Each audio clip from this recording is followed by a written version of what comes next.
We can do an intro. Still. I mean, like on the phone when I'm like, "Hey, what's up, y'all? We're in the studio. This episode coming this week." Blah blah blah. I got you. We're live now, though. All right, Awesome sauce. here we go. In 3, 2, 1. Welcome in, ladies and gentlemen, to Divided Podcast. Once again, this is Divided Podcast on Chicagoland Sports Radio. I am Grant Leader. I'm joined by my two fabulous co-hosts, Tony Tilo Lopez and Brandon Combs. I mentioned the Tony Tilo Lopez because he was Googling himself today, Brandon, and he was sending it into one of our group chats about how famous he is online and through the multi-web. So that's why I mentioned that. I wish I could tell you that I was surprised that he was Googling himself, but there's no shock. There's no surprise. I mean, nobody puts out more content than Tony, and especially when he's in the office dancing. He just thinks he's he's Tilo. That's Brandon, just how I explain it. I'm him, bro. All right, you're not. Yeah. You're not. I'm not gonna tell you what him I'm thinking of, but yeah, you're him. All right, guys, this is Divided Podcast, episode number 3 of 2026, and we are joined once again. I am Grant Leader, joined with Tilo and Brandon Combs. Man, we got a lot to talk about. We got the NFC and AFC title games to talk about. We talk about Derrick Rose returning to the UC to get his jersey retired. We got more NFL news going coaching hire route. My team, the Baltimore Ravens, hired a stud of a defensive mind to man the team. We also got things we're going to talk about as the WBC is underway. Tilo's got a lot to get off his chest with that. And then we'll wrap things up with Jonathan Tays returning to the UC. A lot of legends returning to the UC this past week. So that is what we got on tap today. Tilo, as always, where can they find us? That's right. Look us up. We are all over the place now. Of course, Facebook, look up the Divided Podcast. We're there. On Instagram, we are on Divide Pod. The word is Divide Pod. On X, Divided Podcast number 2. Again, X, Divided Podcast number 2. And of course, finally, Spotify. Find us there. Look up the Divided Podcast. We are there. Our weekly episodes are there from all of our seasons, and you should check it out because we're entertaining and we're smart sports heads, right? Yeah, that's debatable. Yeah. Brandon was like, I mean, me and Grant are all right. Me and Grant know what we're talking about. Northsiders, man. I like that. Just stop. We'll get in some baseball. Don't worry. We'll get in some baseball. It'll really ramp up once we get into April and May and stuff like that. You'll be dreading doing this show in that time frame. No, I love it. I love the smoke, man. I've been surrounded by Cub fans all my life. Do you think I can't handle you guys? Please. He loves it so much that he shows up 15 minutes late to each show. 30 minutes today, but 30 minutes today. Yep, 30 minutes today. It's funny because Grant, what did I tell you before Tilo came in? What did I say? I was expecting to start. What time? Yeah, he was expecting us to start at 2:30, which we really did, even though we said 2:00. So we should really set it up to be like, let's start at 1:30. Yeah. So that Tilo can get ready by 2:15. Yeah. To do the show at that time. Yeah. We'll just tell him noon start, and then we can go at 2 on time. Yeah, maybe we might have to do that. I love how you're not denying it too. You're I'm not. I can't deny that. Actually, I'm almost proud of it. It sounded kind of weird, but I'm just kidding, man. I'm just kidding. Wait, dude. is there a difference between you call it Puerto Rican time, but is there a difference between Cuban time or Dominican time? It's Hispanic time, man. Every culture, every nationality says, "Oh man, Cuban time is the worst. Mexican time is the worst. Puerto Rican." We all say the same thing, but we're all late, bro. We just can't be on time. We can't. I actually think it's just a Tilo thing. Maybe. I'm not really sure. I was going to say something, but Grant doesn't know what to say. No, because if I say something, I might hear about it later. So, yeah. Oh. That's got to be careful, bro. I have to be careful like that, huh? A little bit. I have to be careful about it. You don't want the problems. Definitely don't want any problems. No te preocupes que él no va a hacer nada, ¿ok? El que está escuchando, el que está viendo, no va a hacer nada. Se está portando bien. I have no clue what you just said. I didn't either. I know I was going to ask. How do you feel about Bad Bunny winning Album of the Year? I mean, for the amount of streams and the amount of impact that he had globally, yeah, he deserves it. First Hispanic album to win Album of the Year for Grammy. I mean, it's so stupid that stupid isn't good. It's in Spanish, and literally people were listening to this album that didn't know the language. That's how impactful it was. Even and the weird thing about it is that the album was about the culture of Puerto Rico and the insides of, of politics of the island. It was solely on that, it felt. And dang, it did numbers. I was shocked myself, but I don't know what it is. I don't know what the pull is that Bad Bunny has. But, Bad Bunny's known as a reggaeton / trap artist who just makes party banging music, and he also's not scared, and he likes to just say what he has to say, and people love the transparency of his music and himself. This album was just politics in Puerto Rico. Weird, man, but it made a global impact. And now Jay-Z saw it and said, "Let's go. Let's make more controversy and put you." Jay-Z wants to try to do all sorts of things. The Super Bowl. Jay-Z showing up on lists. We don't. He's showing up on lists. Man. I mean, he's trying to get anything going to take the attention off the lists that he's showing on. It's not good lists either. Yeah, it's bad lists. The last thing I'll say, I forget. I totally saw. Like, this is the first time I saw like Taylor Swift and Beyonce not be like won anything in it. That was the first time I saw it. Yeah. Less about music, more about sports. Let's get into it. We have the Super Bowl set. Is going to be New England Patriots versus the Seattle Seahawks, a rematch of the 2014 Super Bowl. Let's break down first the NFC title game, because I think we can dissect that a little bit more than a 10-7 victory by the New England Patriots over there in Denver. The game was awesome. I'll just say that. This was one of the best games of the year. I mean, going even back to week 16 when they played in Seattle on that Thursday night game, that was probably the best game of the year. And then this game was probably the best game of the playoffs. I know you Bears fans are going to say Bears and Packers, which is fine, but like, I'm just saying as like a whole, as an NFL fan, I think this was one of the best games, probably the best game of the playoffs. Just the importance it hold and just the way it went back and forth through that. Tons of offense, 31-27. Sam Darnold, 346 yards, 3 touchdowns, no interceptions. Stafford, 374, 3 touchdowns, no interceptions as well.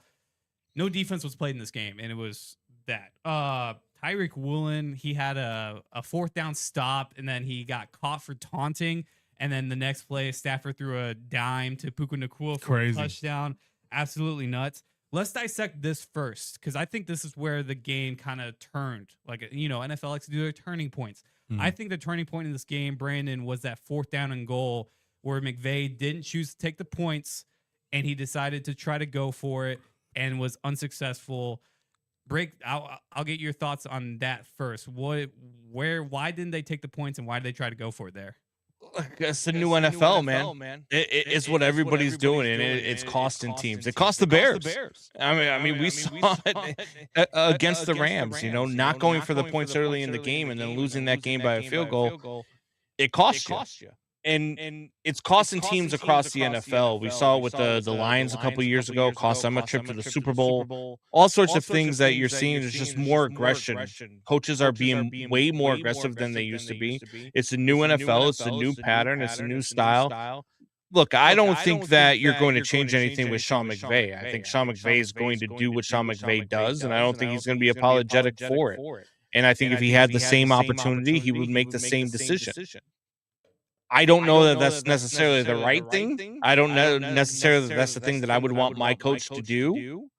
But I think that's one of those things in sports where we look at, and we've seen it in Major League Baseball with the change in launch angle and players striking out more and doing all sorts of things. You're going to have to get used to changes within the sport. They're evolving. They're doing new things, and we have to be okay with that. And that's just what we're going to end up seeing.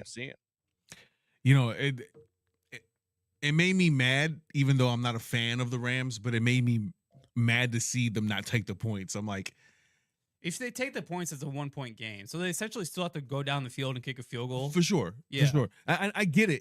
I like Brandon was saying, it's a new NFL. It's what they do. It seems like desperation when they do it, but also there's football IQ, right? When you don't have a kicker who can kick over 55 or whatever, right? There's different intricacies to the moment, and you have to manage it well. But man, if there was, and we don't have any analytics on this, but if there was some analytics where we can see, you know, if they would have taken the points this year, just this season, what would have happened? I'm sure without a doubt that the game results would be different. It reminded me of Packers and Bucks in 2020 when it was 4th down and goal and they decided to kick and trust their defense. The Packers did to stop Brady and the Bucks on offense, and they couldn't. I think that if they decided to kick, it would have been kind of like the same scenario. But at the same time, like, I didn't see the Rams stopping the Seahawks offense in that game because I went over it. Darnold threw for over 340 yards and 3 touchdowns. Yeah. Jackson Smith and Jigba, he went off in the game, 10 catches, 150 yards, and a touchdown as well. Like, I didn't have a lot of faith in the Rams secondary, which was kind of weird because the Rams secondary played very well against Caleb Williams and the Bears a week prior to stop the Seahawks. Because they were going down the field and scoring at will, it seemed like. It's scary. I don't know if you guys agree with this, but it is kind of scary to see the Seahawks on offense because they can be stopped, but when they score, they seem unstoppable. Like, they got weapons all over the place, and I got to give credit to Sam Darnold, man. Yeah. This guy, 2018, part of that, part of that heavy big Mike Stan. I don't know if you guys heard that. Did you guys hear that? Yes, we did. Yeah, okay. yeah. Jeez. Part of that big draft class, the way he was, struggled in his first 3 years per se, and the rut that he got out of, and then last year the way he performed and almost a comeback quarterback of the year, it felt like, and then this year just the way he's running that offense. I'm mad impressed, man. Sam Darnold has got to be almost. If you guys disagree, let me know. But top 5 quarterback right now. Top 10 for sure. The way he's playing. I mean, like he led his team to Super Bowl, yes, but on a talent level, I don't know if Brandon will disagree with me on that. I wouldn't put him up with like Mahomes, Jackson, Allen, Burrow. Maybe even Jalen Hurts. Like, I wouldn't put him in that type of talent level pool. Brandon, I don't know. Talking about Drake May, right? No, we're talking about Sam Darnold. Oh, Sam Darnold. Tilo said that he thinks Darnold is top 5 quarterback based off performance and where he's at. I heard that. I thought he said Drake May though. Sam Darnold is playing at a top 10 level right now. I mean, when you start looking at the quarterbacks across the league and what he's doing, I think he's done enough to silence the critics. I think he's done enough to silence the doubters between what he did in Minnesota last year and what he's done in Seattle this year, leading his team to a Super Bowl. And it's not that he led his team to a Super Bowl just because they have a great defense. This offense is pretty damn good too. And he's throwing for a lot of yards. He's not turning the ball over. He's protecting the ball. And when you go into this Super Bowl, it's crazy to say, because if I would have told you this in 2023, you told me I was drunk. But when you look at Sam Darnold going into the Super Bowl against Drake May, I trust him to not turn the ball over more than I trust Drake May to not turn the ball over. And it's crazy too because he only threw for like 120 yards and 1 touchdown against the Niners, but they didn't have to ask him to do anything. Like, I mean, they gave the ball to Walker. And they gave the ball to Charbonnet, but he got hurt in that game. But they gave the ball to Walker 19 times, and he rushed for 116 yards and 3 touchdowns. If you're doing that as an offense, keep doing that. Like, there are times I saw Lamar Jackson only throw for like 200 yards and a touchdown, but Derrick Henry had 22 carries for 155 yards and 2 touchdowns. So it's like, and they're winning the game 41-17 or something like that, right? So it's like, it just depends on the game plan, what's working. If the scoreboard says 41-6 at the end of the day, everybody's going to be fine with that. I think that's the key too, because I think Clint Kubiak going into this game, I know he's going to be the head coach of the Raiders after the game, but he's a smart offensive coach. And he's the type of guy where if you're running the ball and it's working, he's going to stick with it, even if it's against what his game plan was. Because if it's working, he's going to keep going with it. He's going to keep running it. And that's one of the things that we watched Ben Johnson struggle with all season long is they would run the ball down into the red zone, and then all of a sudden he would put the ball in Caleb's hands, which isn't always a bad thing because he's your playmaker. But if you're gashing a team with the run, stick with it. And a lot of coaches in the NFL nowadays don't do that, but I think that Clint Kubiak is comfortable doing that, and Mike McDonald's comfortable enough to let him do it. Dude, I mean, even for me as a Ravens fan, going back and looking at Monken and how he play called a lot of the offense, there was times where he would give Derrick Henry the rock 10 times out of the 15 plays. And then there will be stretches where like a whole entire quarter passes and Henry didn't get a ball, or he's not even in the game as like a decoy or anything like that. So like you have to find those offensive geniuses. I'm not calling Kubiak an offensive genius, but I mean, his track record is kind of showing it right now. He helped the Seahawks get to a Super Bowl. So let me tell you guys this. Not on I guess the players level conversation and the coaches, more so the coach. I'm sorry, with McVay. When McVay had that post presser, he really felt this loss. Like I've never seen him feel a loss in this way. Like he really thought that this team really had all the intangibles to make the Super Bowl and to even win it. And when he talked to the media after the game, he looked hurt. He looked really hurt. Yeah. I've never seen McVay look that hurt in my life. Yeah, I think losses like that will crush you, right? And it really makes the offseason kind of long, which is it's what you want in your head coach, though. It's what you want in your players. You don't want them to be comfortable losing. You don't want them to be okay after a close loss like that. You want it to hurt for a little while. Yeah. That way they do whatever they can to never have that feeling again. Yep. And I think that McVay in his press conference was conveying the fact that he felt that he put it on his shoulders. He felt like he didn't make the right play calls at the right times. He didn't put his team into position to win. And that's what a good leader does. I mean, and McVay's a leader of men. It's just that's what he does. I mean, he'll send Jared Goff off if he starts flirting with his wife, but he's still a leader of men. Hey. You going crazy today, bro? Yeah, you are going crazy today. It's just the truth. Speaking of McVay, let him know. Speaking of McVay and leader of men, I think the Rams did see that, and they extended him and General Manager Les Snead to extensions, so he's not going anywhere. And the thing is that like every time we get into an offseason, everybody's asking the question of like, is Sean McVay returning to football? And he's like one of the youngest coaches in the NFL. And it's like, is Sean McVay retiring? Why? He's one of the best head coaches in the NFL. He's one of the youngest head coaches in the NFL. Yeah. And why are we flirting with him being retired every season? So it's just like, that's crazy. I think a lot of people are expecting him to want out of LA. And to do that, you might have to take the route that you're watching with Mike Tomlin in Pittsburgh, where he might take a couple of years off or take a year off until his contract is up and then sign wherever he wants to sign. You wouldn't be able to do that with his contract in LA. I think that's where people go with that. I think there's always been a lot of rumors with him not enjoying his time in LA with that ownership group. They don't necessarily see eye to eye, but I mean, the dude just wins, man.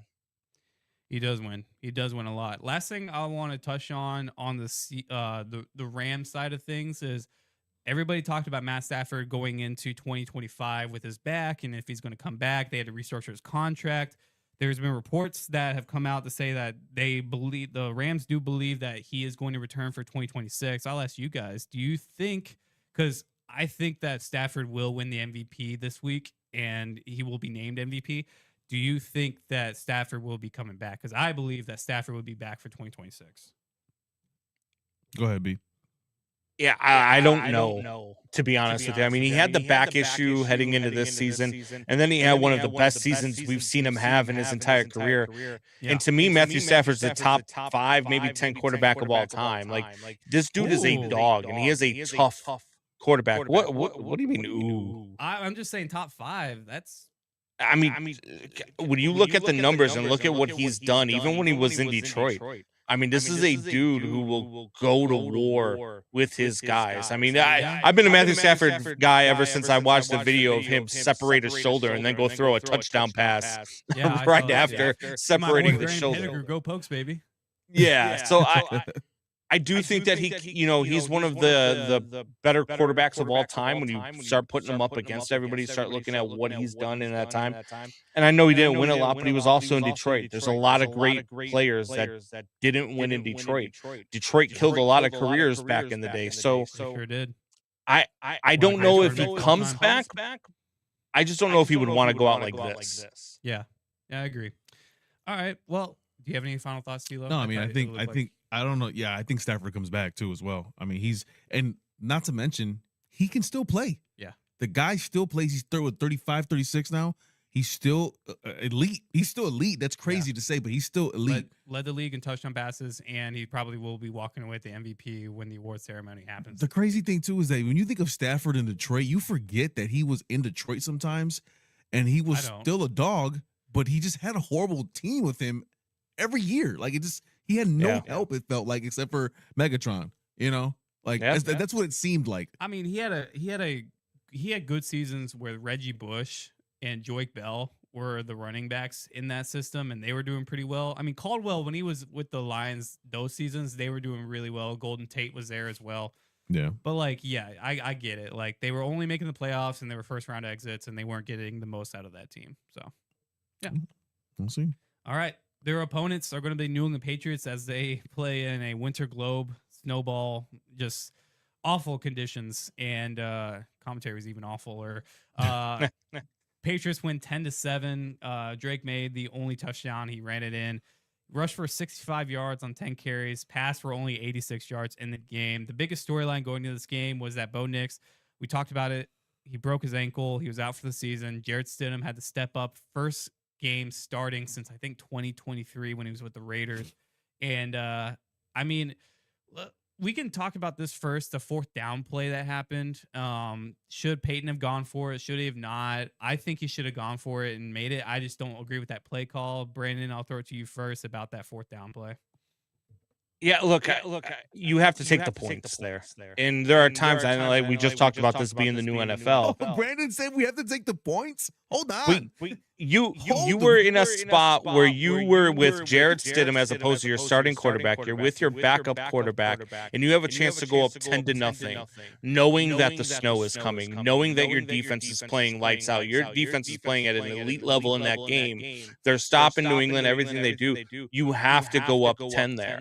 Yeah. And when you don't, and then you get stopped, it was just a complete momentum shift. You felt the momentum shift.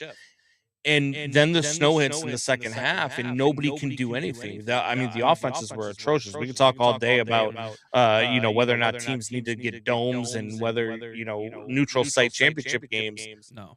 But if you know that weather's coming, you've got to take all the points you can, because they're going to come at a premium in the second half. And if you don't know that the weather's coming, you need to fire somebody on your staff, because you should know that the weather's coming. You should. I got so lost in how abysmal that the Broncos looked in the second half in that snow. Like, they're in Denver, and I know New England, it snows there, it gets cold there. It's not like, the Los Angeles Rams are going into Denver, or the Los Angeles Chargers are going into Denver, and or the Miami Dolphins, for example, they're going into Denver not really knowing how to face the snow. But it's like, that's something that your environment, like, you practice in that environment all week. You know the stipulations going into that game, and it was even cold. It wasn't as bad as it was in the AFC title game, but against the Bills, it was pretty much that level cold. But the snow was the disadvantage. But you should know, your environment going into that game, you should know how to prepare yourself for that game. The other thing that the Broncos kind of faced was that quote unquote backwards pass that gave the ball to the Patriots, and that's how they scored that touchdown and kind of put themselves in the position to win that game. That's up for debate, and to me, it didn't look like a backwards pass, but obviously in the situation, Stidham's trying to avoid a sack, and he just tosses it, and it's obviously behind the line of scrimmage. So I know, Brandon, you're looking like you want to say something about that backwards pass, so I'll give it to you first. Well, it was definitely a backwards pass because it landed back but the wind took it back. Like it was a forward pass that landed behind him. So I think they have to interpret the rule as to how you handle that in the wind, right? Like if I'm throwing the ball forward, but the wind knocks it back, what am I supposed to do? But at the same time, like the worst part about that entire thing was Tony Romo's call of that entire thing. Dude, I loved how Tom Brady was just dissecting like almost everything in that NFC title game, and then as soon as Romo goes like, I don't know, Jim. When he asked Steratore after that play, he says, "Gene, what happens if I know the ball went backwards, but what happens if that goes backwards after the defense tips it?" It's an incomplete pass, Tony. That's what it is. What are you talking about? It's not like Tony's been playing this game for like 20 plus years and stuff like that. Calling it. He's just so bad, dude. He nails on a chalkboard. In the beginning, man. What happened to him? For a year. I don't know. I think the game surpassed him. I really do. I don't think that he understands like the nuance. Like he was good because he knew the offenses back then. He was fresh out of retirement. He knew what the offenses were doing.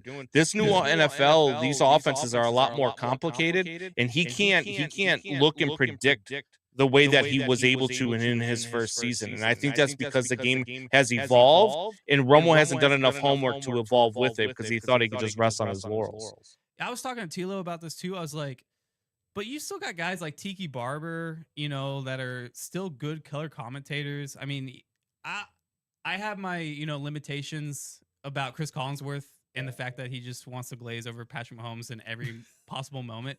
But he's, he played in the 80s. Patrick Mahomes. He played in the 80s and stopped playing in the 90s. And it's just like, he's still very good at his job. Did you see the NFL prop bet for the Super Bowl? I saw it. How many times he's going to mention Patrick Mahomes in the Super Bowl? I saw it. They have a prop bet. Oh my gosh. Over 1.5 is minus 250. It should be just a half because you cannot mention the Chiefs at all in the Super Bowl. It's the Patriots and Seahawks. Where does Patrick Mahomes even begin to evolve into this game? Like, it's not about the Chiefs. It's about him saying, "Oh, here's a guy." Well, here's a guy. Here's a guy who plays just like Patrick Mahomes. I didn't see that one. I saw the one where he mentions Patrick Mahomes on the broadcast. Yeah. The Bears Rams game. Didn't he make a mention of it? Dude, I was watching a Patriots and Ravens game and he mentioned Patrick Mahomes. Yes. It's insane. What? He's got posters on his ceiling in his Jordan bedroom. Love, he called a Packers game. He's like, Jordan Love threw a touchdown pass. And this is the same stuff we see out of Patrick Mahomes. Dude, we don't even know about this. And then when Brock Purdy threw that touchdown pass to Juice, and then he's just like, and we see the same stuff. I was about to scream Patrick Mahomes. I'm like, and then Tirico got after him. He's like, you're the only guy that would probably think about Patrick Mahomes right now. I think we have to get to a point where it's good to have former athletes on the mic because it is good to have that perspective. It's good to have that breakdown. But not every athlete, not every former athlete can do it. Not every former athlete can be an analyst on a platform. Guys like Ryan Clark and that idiot Cam Newton and some of these other guys that have microphones, it's like, dude, I have no use for you, and you deliver nothing. Dan Orlovsky is the one poster child I do for that because he has his favorites, and it's just like, it's fine to have your favorites. But it's like when you have a platform like that and you deliberately will try to sabotage other players because of that, of your favorites, to elevate your favorites up while taking the other people down that don't need to be taken down, or you're giving them unfair criticism, that's when you get a lot of criticism thrown at you, and that you should not be talking about that. Do you think Tom Brady's in the honeymoon stage of color right now? Oh yeah. Yeah, because I think we love it. He knows the game like Romo knew the game in that first year. We love his reactions. Oh, you hear him all the time. But do we get tired of that in 2-3 years? Yeah, maybe. Who knows? I mean, could you imagine being a young kid, 14, 15 years old right now, and listening to ESPN and Dan Orlovsky is telling you about quarterback play, and then you look at Dan Orlovsky, and you're like, what? Why is this guy the voice of good quarterback play? I'm just wondering. I mean, how did he get to ESPN? What did he do? So I could tell you what he did. The stick. You know the stick about how people get their jobs. You got to either have like a great resume where you're winning championships like that, or you have to be famous in some type of other way, like Mark Sanchez. How do you think he got the job working for CBS before he, ultimately what happened this year? It's because of the butt fumble. Everybody knows him because of the butt fumble. Like that is his synonymous play in NFL history. A bad moment got him the gig. Yeah. Well, yeah, and if you can, he was the first guy to run in the back of the end zone and be so oblivious to it too. And if you can speak, there are people that will put you on air without like actually listening to what you say. I've seen it all over the place. I've seen it in radio. I've seen it in TV where guys have a mic just because of their name and because of their following as opposed to their actual content. And when you get to stuff like this, that's fine for fans who are fans of that player and who people who love that guy and want to follow that guy. But for the rest of us who want actual insights and want actual good content, it's like, who gave this guy a microphone? And why do you still have a job? Let's do a Super Bowl one year where Tony Romo and Chris Collinsworth are the color guys, and then put in, I don't know, put Mike Tirico in there. That would be the most hilarious broadcast I think ever. I don't know. See, Tirico's a legend. And so is Nance. And they get bogged down by these guys. Right. Like, But Nance, but I feel want like this year Nance really had to carry the broadcast. Yeah, of course he Romo did. was just saying like, Jim. That's a pretty good impression, bro. It's not bad actually. I mean, it's a pretty good impression when you hear it throughout a 3-hour game at least like 10 times. Super Bowl, man. Hey, by the way, before we shift over, the patches, y'all see the patches? Yeah, I read a meme the other day where it said it looked like a NASCAR related type event with all the patches that they had on their like the sponsor reads and stuff. Yeah, like that? I don't like it. I don't like it either.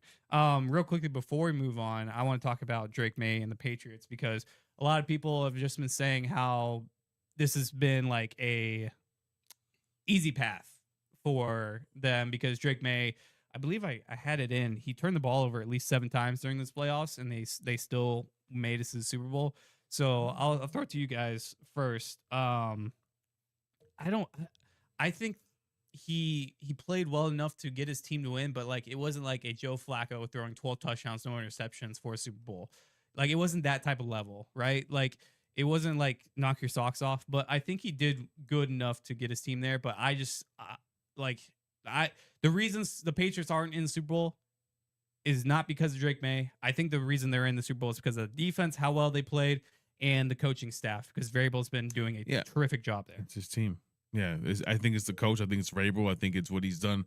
When it comes to the play call, I also think. I mean, yeah, Stevenson, Henderson. You got a 1-2 punch at the running back position. You got guys like Diggs. I mean, making incredible plays. I'm not saying that Drake May's been saved by them, but he's got some help. And so when you got the Patriots defense. Well, Patriots defense in the regular season and even now, they've been playing their ass off. They've been keeping them in games, and when you keep a quarterback like Drake May in games, you're gonna get some good results. So he turned the ball over 5 times, 3 against the Texans, 2 against the Broncos, and that's how they got to Super Bowl that way. Yeah. Sometimes when you turn the ball over 5 times, you're not making Super Bowl. I think that kind of shows how what I said earlier, the defense and the coaching. Those staff. turnovers weren't crucial either. You know what I mean? No, I know they weren't crucial, but like at the same time, you're giving your other team 5 more opportunities to score the ball in crucial points in the game. And I think that I think you got a guy in Drake May that a lot of people are giving a lot of credit to this year. And I mean, rightfully so. 77% of his passes were completed this year. I mean, he was great. 31 touchdowns, 8 interceptions, all of that. But when you look at the New England Patriots schedule, and then you realize, man, this guy, who was he playing against? Like you had a stretch in 7 weeks where he played the Panthers, the Saints, the Titans, the Browns, the Falcons, the Buccaneers, the Jets, and the Bengals defenses. And then the Giants after that. Like it's not like he was playing world beater defenses, but I understand that you beat the teams that are in front of you. But when you come to the playoff time now, he's only completing 55% of his passes. And the defenses that he's facing have been a step up.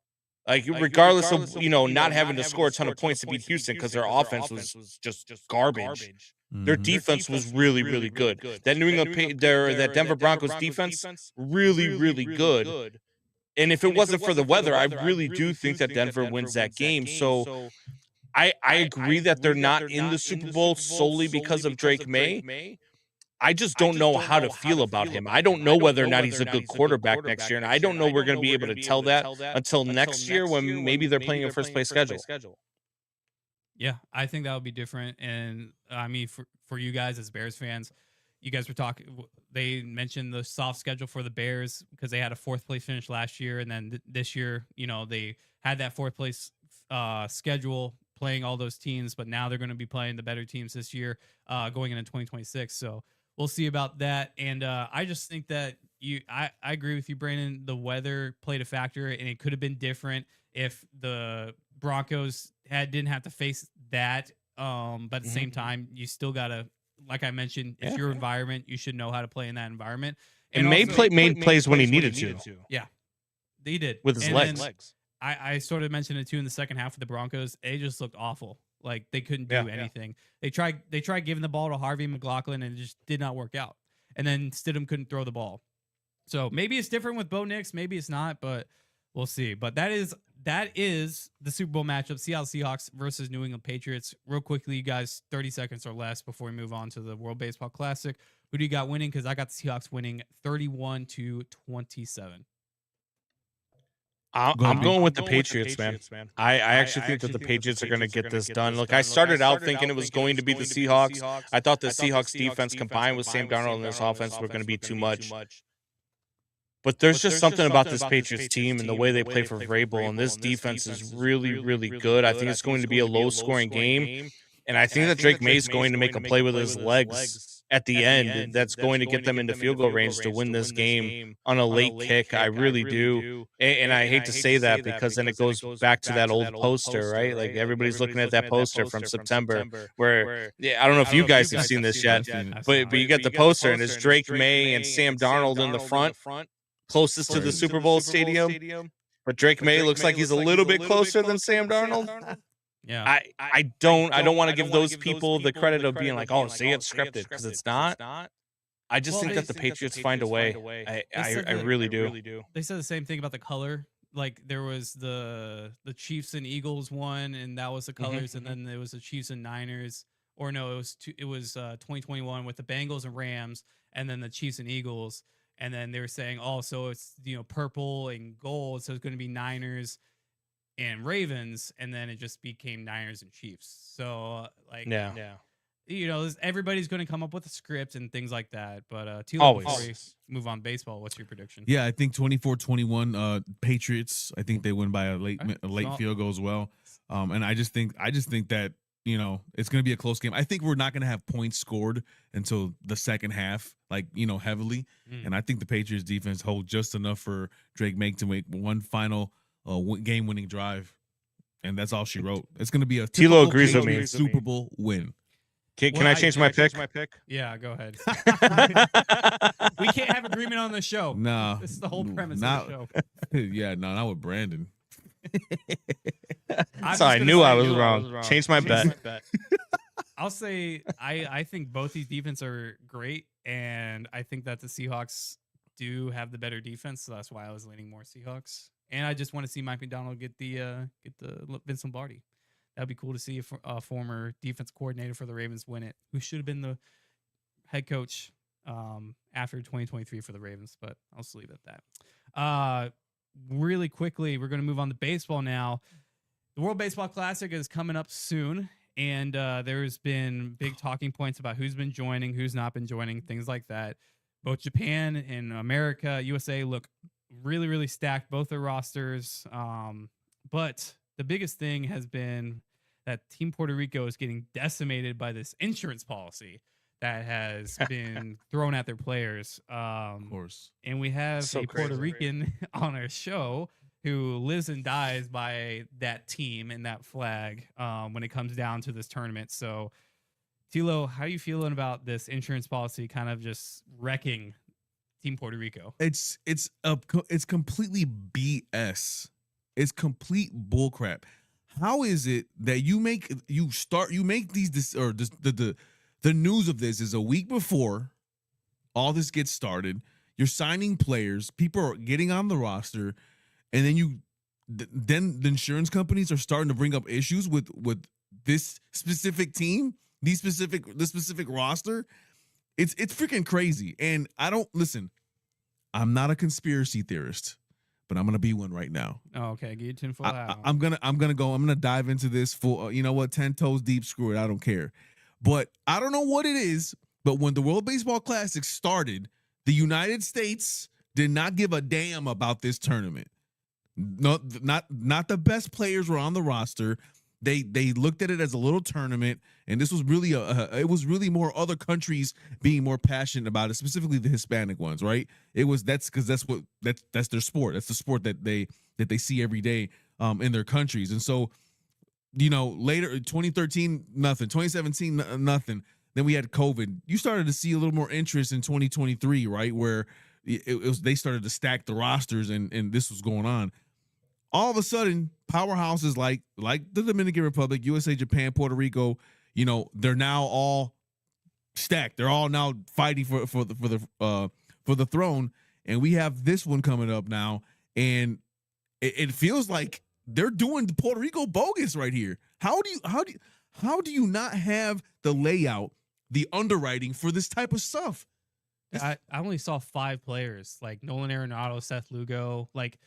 I always saw like 5 players on that roster that can go forward. You can't even put a full 9. You can't put a full roster. That's freaking insane. Like what is going on? It is unbelievable that these amount of players are having an issue with an insurance policy, which I know the WBC can't control, right? I know that. Yeah. But why? Well, because when they had it last year, Team Puerto Rico had a moment where Edwin Diaz had to miss the season because he tore his ACL. Sorry, that was a bad question. I know what I know exactly what the and Lindor fear is. The Lindor has a bad elbow issue that's been plaguing him, and the Mets do not want him to play because if he gets hurt in the tournament, then they will not have him. Guys, like not even mentioning Puerto Rico. Altuve took a fastball right to his thumb last tournament, and he had to miss like at least 2 months of the season because of that. But this is the insurance company that insures the WBC. This has nothing to do with Major League Baseball. This has nothing to do with, any of the teams, any of the owners. This is the WBC. Insurance companies are just this way. I mean, we know this, right? Like you couldn't go get life insurance if you knew you were going to die next week. So they have to look at their if a team's going to come after them, let's say Lindor goes out there, I mean, his UCL falls off of his arm and he's got to have surgery in his out for a year. Now, all of a sudden, the Mets are suing them for his, whatever, $25 million that he's making this year. So they have to protect themselves. My question then begins to be, should the WBC be what it was intended to be, which is amateur ball players representing their country who aren't major league players, maybe minor league players, maybe college players, guys who aren't on Major League Baseball rosters, being able to compete for their country. And look, I love the World Baseball Classic. I love Team USA. I love watching all these guys playing. I think their roster is great. It's going to be a ton of fun to watch. I don't know that I want Pete Crow Armstrong manning center field for the entire World Baseball Classic. If Pete Crow Armstrong tears an ACL running down a ball at center field, I'm going to be pissed. If Alex Bregman, takes a ball off the hand and breaks his hand, he's out for the first 2 months of the season, I'm going to be pissed. So I don't know that I want my guys necessarily playing in this tournament. I would still be just as excited for the World Baseball Classic. But I also understand that not every fan's a sicko about baseball like I am, or like you are, Tilo, or like you are, Grant. Like this is a good show. We would watch regardless. Yeah, we got. But in order to get people to watch, in order to get people to pay to watch this thing and pay to go to the stadium, you have to have the names in there. So it's kind of a catch-22 for the World Baseball Classic. I just think ultimately what you end up is that you don't have Major League Baseball players in this tournament. Yeah, and I listen, I think it's totally understandable. Like when Edwin Diaz went out, from a Puerto Rican fan perspective, I was devastated. Like, dang, he's out for the tournament. Now, I'm not a Mets fan, and I know plenty of Mets fans that were like, this is why I didn't want him playing in this damn tournament. You know, so it's totally understandable. And the perspectives are crazy because Puerto Rico, Dominicans, Colombians, Venezuelans, this is Super Bowl. This is Super Bowl right here. Like, when Puerto Rico played the Dominican Republic in 2023, bro, and Grant knows this, like, I shut my whole life down. This was Bears Packers, bro. This was Cubs Brewers. I don't know, whatever major rivalry you can think of. This is what it is, and this is like we're brothers, right? The islands are brothers and sisters. So the fan perspective of it is they don't care about the MLB. Those countries, they don't care about the MLB. Yeah. They care about this right here. And on top of that, if you want to add a different narrative to it or a layer to this, the WBC has, I think, helped grown baseball globally. People get excited about this thing. Fans are going, fans are watching. And so I think the WBC is a great thing. I think it loses its essence if you put the minor league players in there and stuff like that. And that's just another perspective. But I know what you're saying, and I think probably what you're saying is the safest thing to do for the MLB. Save your talent. You need it for a long season. It's 6 freaking months long. So it's totally understandable. But the insurance thing is just, I know how insurance works, and I know that how these companies want to make sure that, they have everything intact and nobody is done over. It's just the fact how late this is, how late of an issue this has become. Yeah. We got a week left to, it's crazy. It's just crazy. And now the Puerto Rican president of the Baseball Association for Puerto Rico is threatening to pull out. The Puerto Rico baseball team. I mean, that'd be crazy. I know Dominicans that told me, I don't want my team in the Classic if y'all not in it. We hate each other, but it wouldn't be a Classic without Puerto Rico, Dominican Republic in it. I guess the president of Team Puerto Rico is not Philip Rivers, threatening to pull out. Oh yeah. I wonder if this would be a different issue if we played this tournament in July. Because in July, these guys are already ramped up. They're already playing. Could you do something like a Four Nations tournament like in hockey, where you do it for the All-Star game instead of doing it preseason, where these guys are still getting into game shape, getting ready for they're already in game shape, but getting their bodies ready for a 162 game grind? Would this be a different thing? Would it look different for the insurance companies too? Because hey, I've already got 4 months of this guy playing. He hasn't torn his elbow yet, so why not? Why couldn't we insure him for 2 weeks to go to this tournament?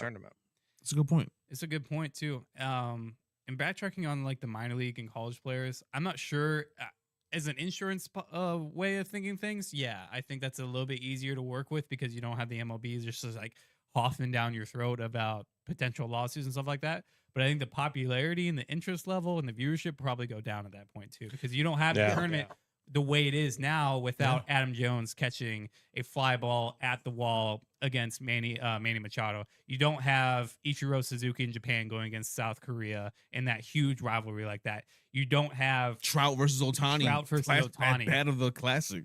Yeah. Which is funny too, because I was working a show with Brandon yesterday, and he was bringing up the World Baseball Classic, and the two guys we were working with were like, whatever. Yeah. It's like the biggest matchup in the past 10, 15 years. The two greatest ball players in the past 10, 15 years. They didn't even remember it. 80% of the people in the States don't care about the Classic, bro. They don't. I'm telling you, other countries who really care about this thing. I know, but like there's serious baseball heads like guys on this show that really care about the World Baseball Classic that are watching every game that their team is playing for.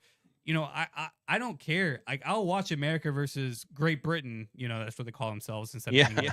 I'll watch that game full 9 innings. Like I don't care. I'll love every second of it too. Yeah. Or the year that the Dutch were playing and they had a crazy run. Yeah. Like that was fun to watch. Yeah. We destroyed them, by the way. Felt good. It's something like this because basketball has get insurance.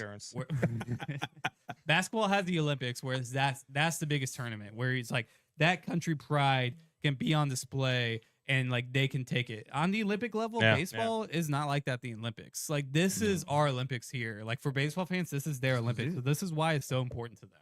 You've had so many great moments come out of the World Baseball Classic too. I mean, how many times have we seen that video of Yachty throwing down to Javi and Javi pointing back at Yachty as he applies the tag, right?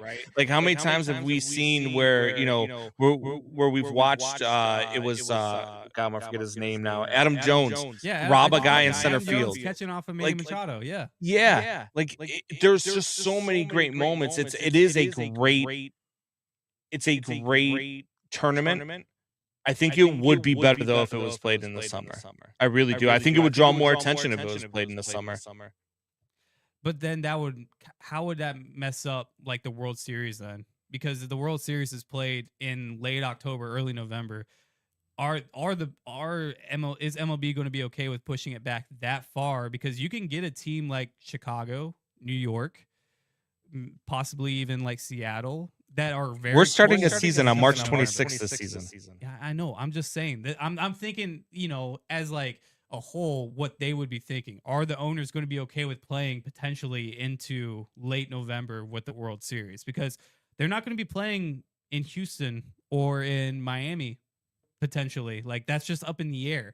So like you could be playing a very cold World Series in New York or in Chicago or in Boston, things like that. So I don't know. Not on the south side of Chicago though. No, probably not on the south side because they probably wouldn't make it. But or they would forget about their ball players. Made them money. Here's something I want to bring up to you because we're talking about baseball.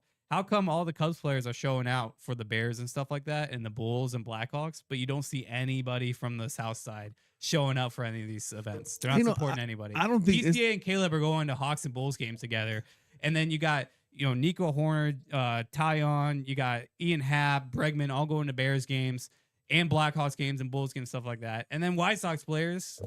Because nobody knows Chase Mydroth. No one knows Colson Montgomery, I guess. You're asking about young guys who just got to the league.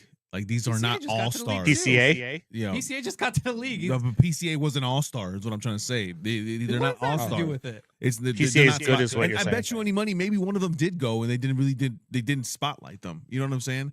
Like nobody knows who they are. Spotlight yourself. They're not going there because Marquee Sports wants them to go there or NBC wants them to go there. They're going themselves and they're putting themselves out there and showing that, dude. Or they're just not fans. And they're not showing the true love to Chicago sports I the don't way care. the Cubs players I are. don't care. How about them leaving White Sox a chip? Frank That's all Thomas? I care about. That's not coming. How about them leaving Frank Thomas off of the Black History Month and stuff? you Like look that's that crazy. up, man. Yeah, The that's Chicago crazy. White Sox X account put up a Black History transition. Month just what do you call Like it? a pro. Just a memorabilia of like important White Sox Black White Sox players. Yeah. They forgot to mention probably the greatest White Sox player of all time, Frank Thomas. Yeah. Whoever runs that page needs to be fired immediately. Dude, okay. That's so, crazy, bro. Frank Thomas is one of the greatest hitters of all time, bro. Like He's pissed. He's pissed, dude. I would be not too. happy on that Twitter post. Yeah, so like the White Sox they put out in celebration of Black History Month, we reflect upon a momentous first for the White Sox organization. Black History And then Month, they- what the flip? They brought up like, Larry Doby and stuff like that, and Dick Allen, MVP for the White Sox. And then Frank Thomas comes out and says, I guess the black player who made you rich over there and holds all your records is forgettable. Don't worry, I'm keeping receipts. And then if you click on the account, it's legit the Frank Thomas account. Like I'm okay with his tweet. I'm okay with I'm it okay either. with I'm that okay tweet, it bro. too. Let him know. I'm okay with Keep it our too. receipts. Damn, he worked. Something's hey. He still works for CHSN too, right? Yes. The home of the White Sox. Yeah, I think he does. He's not the full season, but I think he has a contract for a couple games. It's crazy. Him and Jerry got something's going on. I don't know. I don't think that's Jerry. I think that's just the PR staff messing up. Or somebody. Yeah, it's got to be something like that. How do you forget Frank Thomas, bro? You don't omit. Yeah. That's not an omission. That's somebody being told, hey, Yes. we're gonna. Yes. I That's agree. something intentional, bro. Yeah. That's not like, oh, I forgot Frank Thomas. Yeah. You don't forget Frank Thomas in the South Side, bro. There's no way It's you like for the even Cubs even a reunion 20-year-old kid running the page would know this. Yeah. You know what I mean? Like this is something where somebody's like, hey, we're gonna put this out. Here's the names of the players I need you to put on there, and they Brandon, left could you off imagine Frank Thomas. If the Cubs did something like this for Black History Month and they forgot to put Ernie Banks or like Billy Williams on there Or Sammy Sosa. or Sammy Sosa, or like Andre Dawson or something like that. Andre Dawson. Yeah. Dude. Could you imagine? The that? Cubs would never though. So mad. Cubs are a You pretty said- good organization. Yeah, that's what a good organization does. Calm down. Let's not get started. Dude. No, I'm kidding. Hey, listen, you're right. You're right. We're not right now. We're not a good organization, but Chris Getz is doing his thing. I know we're not there yet, but Yes, he's getting a lot of C+ players on that team. no C+ players doesn't matter. Doesn't matter. He's making a path. Can you create an argument that negative WAR players like Austin Hayes and Jordan Hicks are going to turn around this franchise? Sir Anthony Dominguez. Sir Anthony Dominguez. It doesn't matter what's coming through. What's happening is he's creating opportunities for the C+ trade players. deadline to happen for us to finally get to where we need to be. What happened That's was what's going they saw their minor league team was named the Knights, and they were like, "Oh, we have to have Sir Anthony Dominguez there." Horrible joke. I mean, You horrible gotta- franchise but deserves you gotta horrible admit, jokes. Is this progress or not? I No, mean, to a certain level, because like if you're That's setting, crazy. Y'all crazy to say this is not progress. For after what You we've traded seen your the past best 4 player. years in this franchise. Well, yeah, you had to trade him. His value probably would have 3 years 3 years ago. 3 years too late, dude. That's what I'm saying. You guys are proving my point. The past 4 years of this franchise has been absolutely abysmal. Here we go. Trash. He looking on his rant now. Yeah, I'm going crazy. I have to, because it's been trash. Now we see what we see moves being made. We traded our best player. We at this point we had to. He would have lost value. You guys know it. He's not. I don't think Luis Roberts on this team would have been the Luis Roberts of 2022 or 20, whatever his All-Star season was. That's not ever happening again with him. So you had to make the move. So there's progress. There's progress being made in this offseason for the White Sox. That's the first time I can say that in 4 or 5 years. All right, before you continue, we're up against the clock for Brandon here. Brandon, any last words before you got to head out, my man? Just got a breaking news update that the Minnesota Timberwolves are close on finalizing a trade for Giannis. Oh my God! No way. He's gonna go to Minnesota. Holy cow! We were going to talk about NBA next too, because like I was like, I want to talk about Derrick Rose and all that, but That's like, scary. what are they giving up? That's I gotta scary. find out. You know what? I thought the spot that would have made the team a legit NBA champion talk. The Spurs. Yeah, Spurs. Put him with Wemby. Yeah. My That would be God, that would be disgusting. nasty. That'd be But- disgusting. all right, guys, I'm gonna get out of here. You guys have a good rest of the show, and we will talk to you guys later. All right, Brandon. See Good you, luck. see Have you a on the good show. See you on the show tonight. Yep. Have a good Yes, show sir. on BetMGM tonight. We'll be watching, and good luck, my man, and have a good one. And, Yes, sir. Thank you. There'll be a All right. quiz since you said you're watching. Oh shoot. And then he goes off. Yeah, then he goes off. Well, if you guys want to, absolutely go check out Brandon's show BetMGM tonight on the BetMGM network. Powered by Westwood One. He's going to be on from 5 p.m. to 10 p.m. And I got to watch because he's going to quiz me now. Yeah, no, you better. He's probably going to ask be me ready. what guests that I have, something like that. So he's got great guests coming on that show too. Kevin Harlem's going to be on the show. Nice. Kevin Harlem's going on the show. He's got, and now that Westwood One has been partnered with BetMGM, it's been a lot of fun being able to have guys like Mike Golick Sr., Jason McCourty, Kevin Harlem go on the show and be able to be guests on there, because it's being able to like widen out just the company itself and the amount of people we're able to bring an attention to. Because you think of Westwood One, you think of the Super Bowl, you think of March Madness, you think of all the big games in the NFL and the NBA and things like that. Yeah. You think about that network as that, and then they're bringing in more people that way to this network, which is awesome. Yeah. No, it's always the guests are gonna be immaculate, I think, when it comes to this. So Yeah, that's cool. it's gonna be dope. I am seeing the Wolves are actively recruiting third and fourth team in attempt to improve trade offer for Giannis Antetokounmpo, which is Man. absolutely nuts. We can talk about it real quick. Yeah, of Giannis course. was he asked for a trade out of Milwaukee. This has been something that's been in speculation for a while now, and a lot of people were saying, "Oh, who's going to think about it? Who's going to make that trade? Are the Bucks even going to be willing to make that trade?"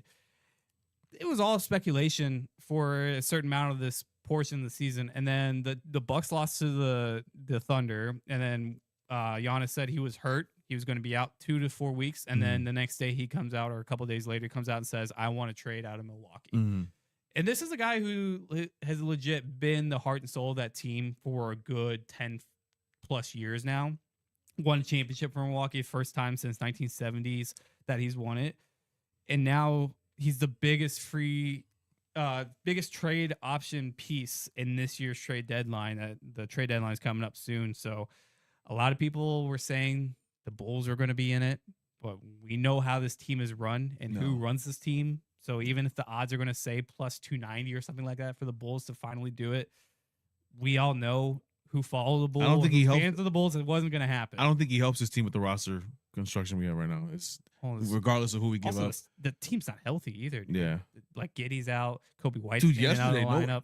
Or the night before, they had seven guys out. Saturday, I can't believe they won that game because you had guys like Carter going out for the team and Monas Pizzella stepping up. Yuki had 20-something minutes. Yuki was going out. He was going crazy. He was winning tip drills, jump balls, and he was getting, players involved and stuff like that, hitting threes. But damn, that's crazy. Who do you think do you think the Timberwolves, if it happens, where does that put them? Because they're always a team that like hovers around the 6th spot, 7th spot in the standings and stuff like that. And I'm going to check it right now because I believe that's where they're at. They're in the 5th spot right now. And man, the Lakers, oh my gosh, they're fledgling right now, 29-19. Yeah. Holy cow.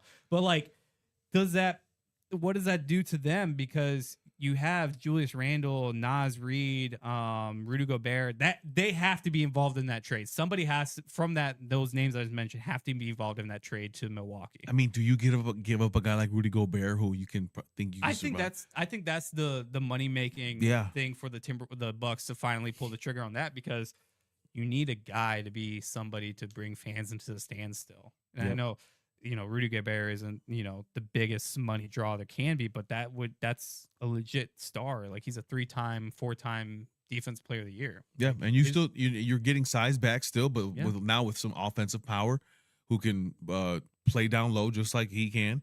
And to a certain extent. Yeah. He's not a huge offensive, performer as Giannis is, but like, no, that's what I'm saying.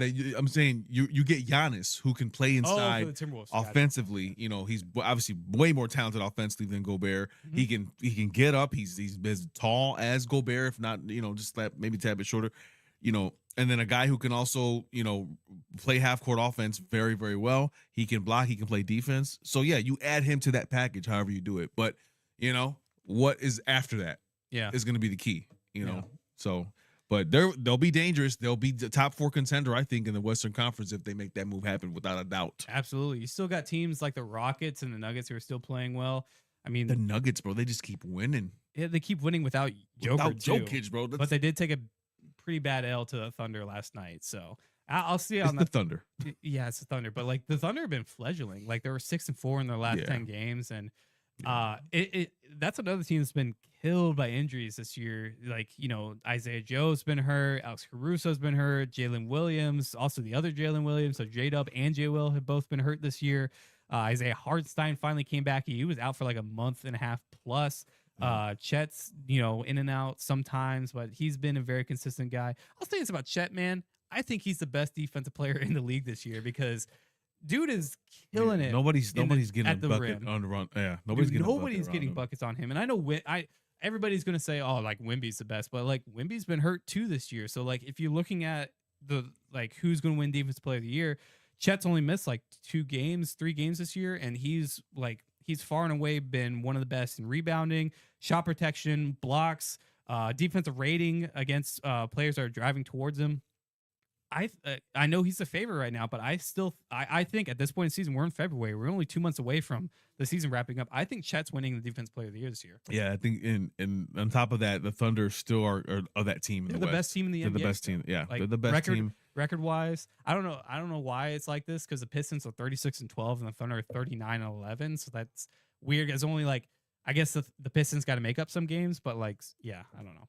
Yeah, and Detroit, man, Cunningham, dude, Cade. I'm so impressed by this guy. I'm so impressed by him too. I'm loving it, and he's a former Oklahoma State guy, so I love that. He's probably I don't want to say he's the best Oklahoma State basketball player to ever go through the program, because he's only one and done guy, and he played during the COVID year. But who'd be number 1 in front of him? Probably Marcus Smart, maybe. Marcus was low-key a legend. He was low-key a legend. Yeah, he had a run. And also just like his longevity in the NBA. And then he won Defense Player of the Year a couple years ago too. And it wasn't like he was a young player at that time. Yeah. He still isn't, but like still like that's who I would probably lean towards. Yep. You know, Tony Allen went to Oklahoma State, but like wasn't like taking over like Cade Cunningham was. Yeah. But we're kind of getting off topic a little bit. We're going to Oklahoma State tunnel here. Yeah. All right. We'll get something that's near and dear to your heart. Derrick Rose had his jersey retired last week, and that number 1 is going to be hanging in the rafters at the UC for a while. Me personally, we can talk about it. I think as a player, I don't know how much he deserved it because if you look at the numbers, they didn't match up to that. But I understand the meaning and the importance of Derrick Rose to the city of Chicago. And I won't hold you up much longer, but that's all I'll say about that because we can go back and forth on it. But what did that mean to you? Because I know when you worked for CHSN now, Comcast back then. CSN, yeah. Yep. You covered the Bulls during that time when Derrick Rose and the Bulls were at their height. When Derrick Rose was winning MVP, when they were the top in the league in the East, those years.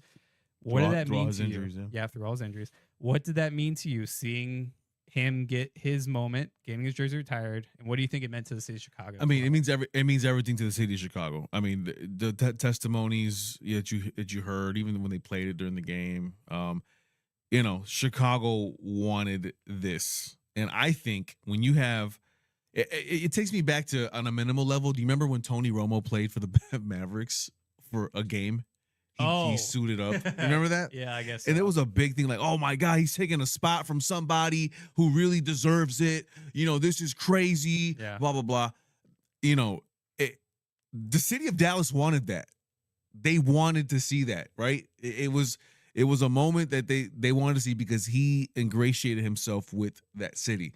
Yeah. Even more when you look at Derrick Rose, him being from here, from Inglewood, from the south side of Chicago, a guy who you have to admit, when he jumped on the scene, the Bulls were a playoff team, but barely. When he jumped on the scene, they went to the number 1, number 2 seed, after a year or two. You should set it more straight. The Bulls sucked. The Bulls were bad, yeah. The Bulls sucked before Derrick Rose. They just were bad, right? They were bad. You still, in Derrick Rose's rookie season, he still had Ben Gordon, Heinrich, and those boys, and they got to the first round of the playoffs, and also the Celtics in one of the greatest series of all time, 7-game series. Yeah, it was. That we remember at that time. But Derrick Rose improved the team. And so from that perspective, you look at, okay, a guy who runs the point guard position, making a team better. Then you look at the other side, a guy who is athletic. I don't think we hadn't seen a point guard besides Russell Westbrook. Which was awesome because they played at the same time. So you got to see both of those players do what they did that nobody else could do. Crazy. It was crazy. And like Derrick Rose, the way his size, the way he moved, like, it was video game type stuff, man. Which is really weird too, because like I want to dive deeper into the injury and how that kind of affected his career.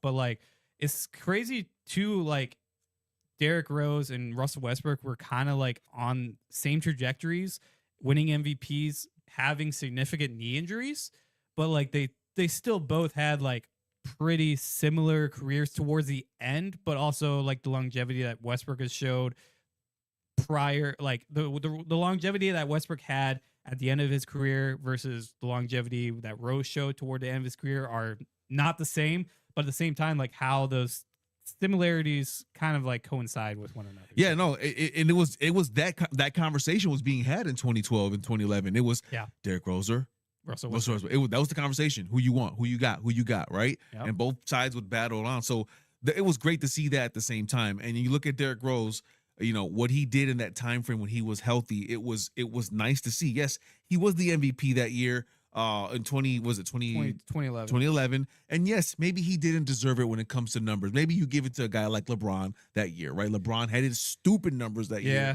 So I have the stats. Go ahead. LeBron had him in points and rebounds, steals, blocks, field goal percentage, and BPM and VORPM. He also was all defense that year versus Derrick Rose, who didn't make all defense that year. So yes, and then also you can throw in maybe even Dwight Howard Sure. Dwight was having a year. He was having a great year Orlando. that year. He won Defensive Player of the Year. He was all defense as well, so that was his leg up against Derrick Rose. But at the same time, like you look at the Magic and the Bulls in that season, who's more important to the team? I think Derrick there you Rose go. was more important. That's where I was going, and I think with MVP, there's always so many conversations on what makes an MVP besides the numbers, and of course, it's that you take Derrick Rose off that roster.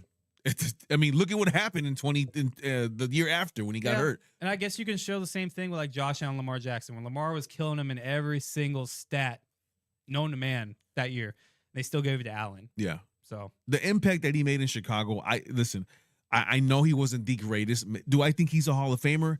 I have questions about that. I can't tell you yes. I have to look deeper into it. But his jersey retirement, is it merited? I think it is. He was one of the most impactful players I think the Bulls have ever had. They loved him. He went global. He was global. Guys that the only guy in the rafters there who went global like he did was Michael, right? And Scotty, because he was part of the team. Yeah. But he deserved it. I think he deserved it. And he's the biggest what if player I think I've ever seen in my life. Yeah, there's definitely a big what if. There's there's Grant Hill, there's Len Bias, and there's definitely Derrick Rose in that discussion. I was very back and forth because early on I was like, Derrick does not deserve this. Like he's a 17, 3-5 guy. Like why are we putting those types of numbers in, raising them up there? And then it was like, you got Jerry Sloan up there. Number 4 is hanging in the rafters too. He didn't win championships either. And if we're gonna say like Jerry Sloan versus Derrick Rose, obviously Derrick Rose is a better player than that.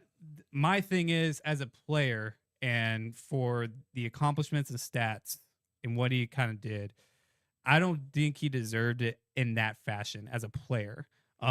Just because of you talk about he like the injuries happen and stuff like that. Well, he still played 13 plus years in the NBA, and he still was able to still retire at an age where people mostly retire. And I think people don't necessarily look at that.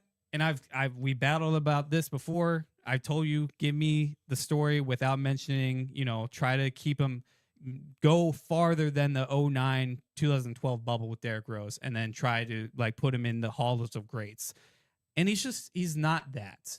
But maturing is realizing that Derrick Rose is in that rafters and his numbers retired because of the emotional weight he carried for the city of Chicago and the cultural impact. And you mentioned it.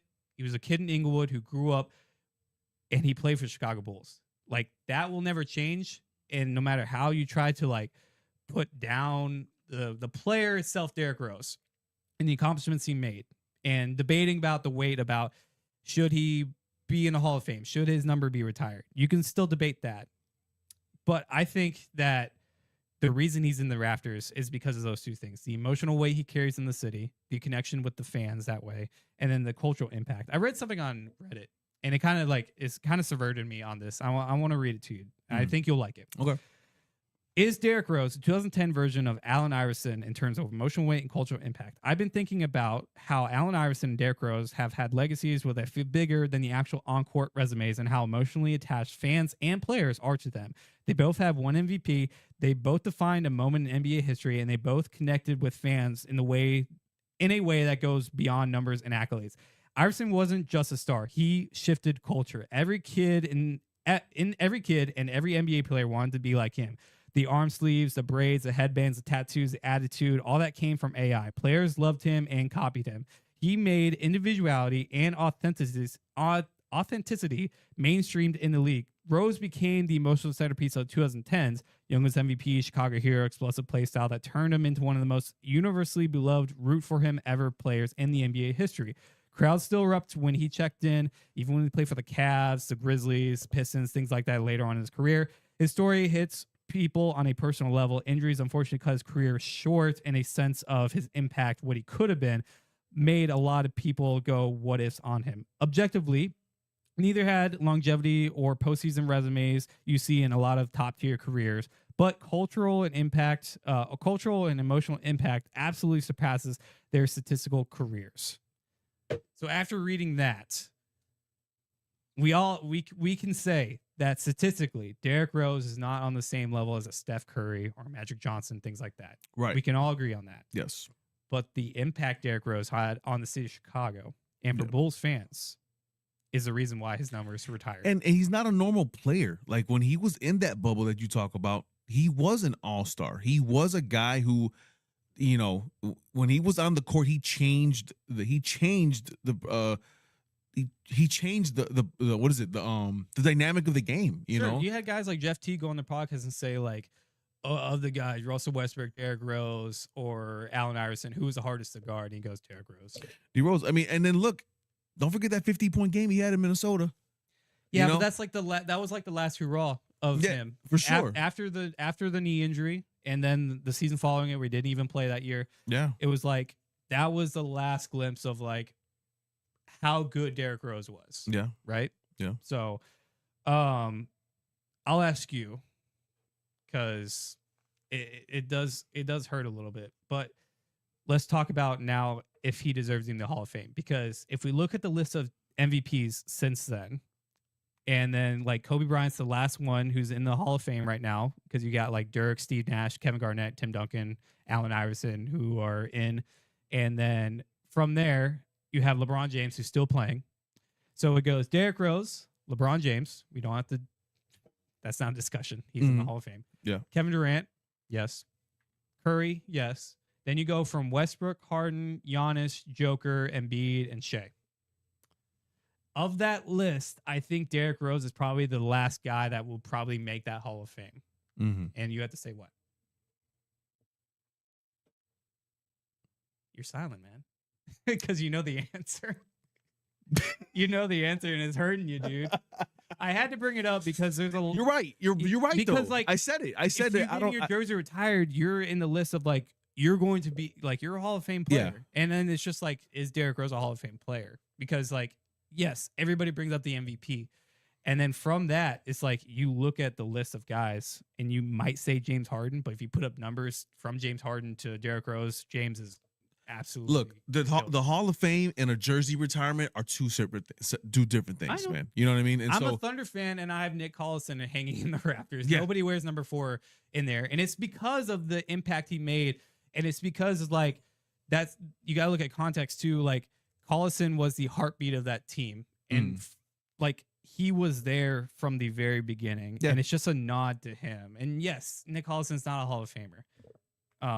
But yeah, man. Yeah, no, and it's one of those things where I had to, you know, at first I'm like, let me stop myself, you know, because I understand that Hall of Fame should be the elite of the elite, and your resume should say much if you're a Hall of Fame, you know, candidate or a Hall of Famer, period. So he doesn't have that, I think, unfortunately, obviously due to his injuries, right? His career changed, especially after his first ACL injury, and you know, I always said it when I was covering the Bulls. I always said, man, Derrick Rose's body is not made for his talent, man. Like I just feel like the way he would stomp, the way he would move elusively, you know, it's like unhuman. Yeah, it was unhuman the way he moved, bro. At the same time, it's just like I've seen guys like J.K. Dobbins, Adrian Peterson, Russell Westbrook have significant knee injuries that need to cut and do things like that, and it's like he could have come back healthier. Maybe it was just something with him that it couldn't. Like there is a mental game to this game, and maybe it wasn't there with Derrick Rose to get back at that level. But at the same time, like Chicago will still love him. It doesn't matter. No, I mean he's gonna be a Chicago legend forever, you know, and that number 1 is perfectly fine with me. No one can wear that jersey ever again. Penny the Bull had to change his number. He was number 1. Yeah, is he 99 now? Is what I saw? 99. 99. Yeah. Speaking of the UC, last thing before we wrap up the show, Jonathan Tays, first time coming back to the UC in a Winnipeg Jets jersey. Yeah. Gross. I don't know if I said it on the show, but Jonathan Tays is my favorite Blackhawk of all time. Okay. Like he started everything for the Blackhawks during that run in 2010s. He was the catalyst. He was the captain. He was the youngest captain ever for the Blackhawks. I think at the time he was the youngest captain in the NHL. I know. Would you say that because it's your generation? Because like people like No, Stan Nikitas of my- the world, Chelios of the world. Yeah, You know what I mean? I know that a lot of people, and our buddy Mike could probably attest to this, that a lot of people love Patrick Kane because of his play style, the way he was able to connect with the fans and stuff like that. But Taves was the leader. He was the stronghold. He was the guy that kept everything going. His return to the UC definitely was awesome to see. He took about 5 skates around the ice, and like it took like 5 minutes for him to like wrap up his just like welcome him back and stuff like that. Yeah. Video tribute was awesome. It didn't have the same feel like when Patrick Kane came back, the type of game, because it was the Red Wings versus Blackhawks, which is obviously a huge rivalry. Jets and Blackhawks, not really the same. And then the game itself, because it was an overtime victory, Patrick Kane scored the game-winning goal for the Red Wings to win that game against the Hawks, and then the Hawks won 2-0 against the Jets in that one, which didn't hold the same thing, but it was still awesome to see. Those two guys deserve all the recognition, all the praise. If they want to retire their jersey, go ahead, retire their jersey. I don't know how jersey retirement works in hockey, if they do it or not, but if they want to retire those two jerseys, 19 and 88, nobody will have any complaints about. Well, I'll tell you something, man. The moment was pretty big. The game was pretty big off of just a standing ovation for me. I watched that standing ovation. I'm like, holy cow, I got goosebumps. I got goosebumps. That's crazy. I got tears in my eyes too. Yeah, it was awesome. And the fact that he came back to play hockey after dealing with everything that happened at home, everything he had to deal with off the ice and stuff like that. Mm-hmm. It was really good to see. Taves, man, was one of a kind. I covered the Hawks in 2010. Yep. And part of that 2013 season as well. And I remember, the impact that they had, the way they came in. They were young. They were building from that 08, roster all the way up into that 2010 championship team. And dude, they were just different. They were different. They were different, bro. I was talking with Brandon beforehand. I was like, did 2010, because I know the Bears won the NC title game, the Hawks won the Stanley Cup. Did the Hawks kind of have the same impact as the Bears? Because we all know the Bears are winning, nothing else matters in the city. But the Hawks won the Stanley Cup that year. So. Yeah, no, the vibes were immaculate for sure. I mean, I was at the downtown celebration in 2010 as well. It was, it was crazy. I think the city had their first. It was the first time that the city got together in a long time, besides the 06 Bears, for some championship type feel. You know what I mean? But because in 05, of course, it had been a 3-4 year span. And so we got the Hawks came on the scene. It was, holy cow, this is a dominant team, right? Could you imagine now? Like if somebody wins a championship now, it's like the Hawks were the last team to do it in 2015. Yeah. And I know people come at me, Chicago Sky won in 21. Yeah, just got It's okay. Let's be real. That didn't have the same impact on the city. No. It's like the Hawks win the Stanley Cup, or the White Sox win the World Series, or even the Cubs win the World Series, or the Bears winning in '85. But it's just like, the city is starving for a championship. So yeah, we'll see. We'll see soon. Somebody's gonna win one soon. Somebody. I don't know who. I hope it's one of these guys. I hope it's this guy right here. Right here, right above my head. That beautiful baby cub right there. Oh, it's so beautiful. That wraps things up on Divided Podcast, episode 3 on 2026, season 3. For Tilo, for Brandon, I'm Grant Leader. Signing off. Thank you so much, and have a blessed one. Follow us, guys. Follow us. You know where to find us.